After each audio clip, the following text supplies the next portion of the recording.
China already bans TikTok.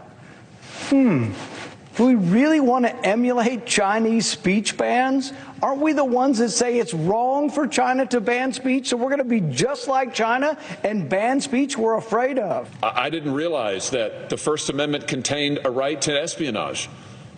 The senator from Kentucky mentions the Bill of Rights. I must have missed the right of Chinese governments to spy on Americans in our Bill of Rights, because that's what we're talking about here.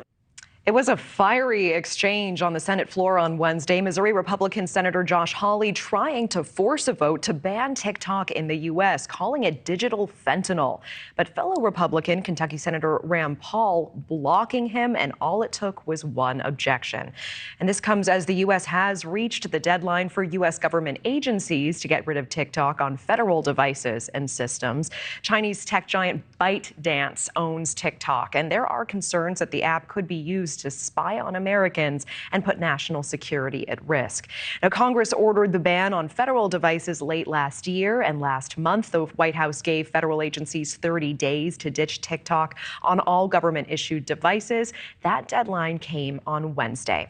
I am joined now by Lindsay Gorman, Senior Fellow for Emerging Technologies at the German Marshall Fund's Alliance for Security Democracy. Lindsay, thank you so much for being here. Thanks for having me. So, Lindsay, if we look at Europe, they're actually slightly ahead of the U.S. in terms of the timeline here. They had a deadline that passed on March 20th, but apparently some parliament ministers are keeping TikTok on their personal devices. Is that safe? I don't think it is for government officials to be keeping TikTok on their devices. Now, there is a distinction between their personal and their work devices. Most of the bans that we've seen, including the one that came in effect this week in the United States, involve government officials' work devices. And in that case, there's really no excuse for having TikTok on your government device. Last I checked, U.S. government officials weren't conducting official business on TikTok.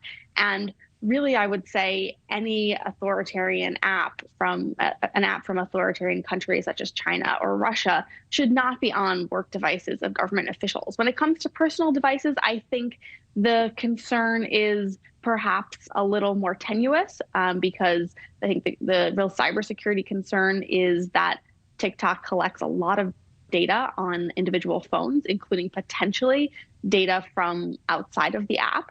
There have been reports of in-app browsing, but certainly if you download an app on your phone, you're not necessarily excluding it from collecting data from outside that app itself. So I think that's sort of the acute concern with the work phones. But then there is definitely the threat of communications on personal phones being subject to espionage and blackmail. And so for people in positions of public trust, I do think there is a threat even on personal devices that maybe some of the more private communications that you would only send on your personal device and not on your work device could become compromised by having an app such as TikTok on your personal phone. Yeah, I appreciate that distinction. And when we talk about a TikTok ban, we know Kentucky Republican Senator Rand Paul blocked a vote on the Senate floor on Wednesday for a nationwide ban. But we've been watching bills being introduced in Congress in recent months, and several House Democrats have also voiced their objections, like Alexandria Ocasio-Cortez. Just a few days ago, she actually made her very first TikTok to talk about TikTok. Let's listen quickly together.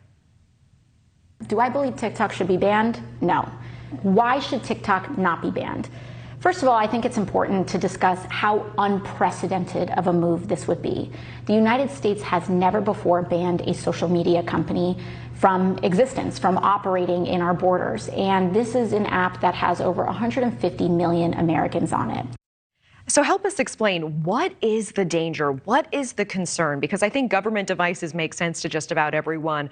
Why does it matter if China wants to spy on an average American?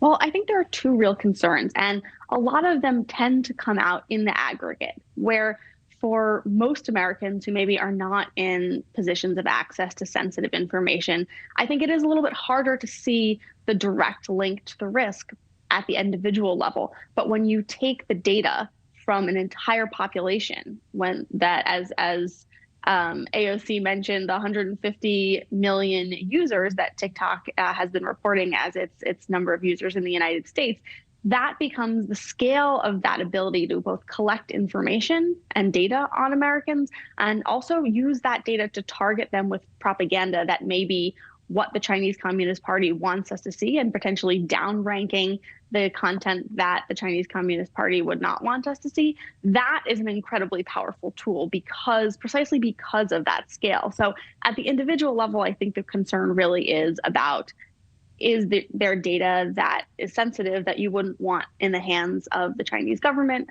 in the hands of a geopolitical rival that is targeting the United States with espionage, with intellectual property. But you might say, well, I don't really have any access to anything that the Chinese government want.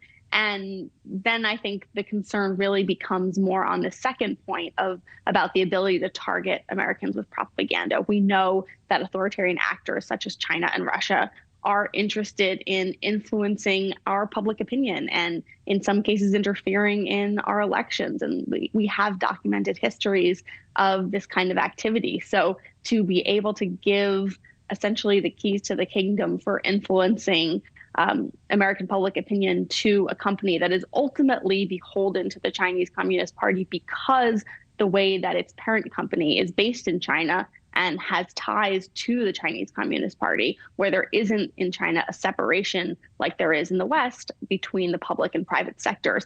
That just becomes too much of a loaded gun to hand a geopolitical rival when we know there's that history of cyber espionage, there's that history of influence, and day to day we have Chinese state media promoting propaganda that's denigrating the United States and sowing division in our country. Okay. And I know that a lot of this feels amorphous. It is the risk that the Chinese government would be accessing those servers in the United States. Do we have any hard evidence so far that the Chinese government has accessed ByteDance servers and has accessed this information or has demonstrated plans to track the location of different individuals? So I don't think we do, at least not that we know of publicly in the case of TikTok and ByteDance specifically. But we do have examples from other Chinese tech companies, particularly when it comes to intellectual property. There was an indictment a few years ago of another Chinese telecommunications and internet platform, Huawei, where officials and corporate executives in China were actually forcing the Huawei employees in the United States to steal technology from, in this case, it was T-Mobile, to help build up their own capability. So we do have sort of this evidence of malfeasance around technology companies in China. But in the case of TikTok and ByteDance, I think the concern is really that we don't want to give that opportunity over in a moment of geopolitical crisis or instability to use that lever. And last 3-second question, Lindsay, do you have TikTok on your phone? I do not. Okay. Lindsay Gorman, thank you so much for your time. I appreciate it. Thanks. And still to come, Damar Hamlin making a special effort to save lives after his life was saved on the football field following sudden cardiac arrest.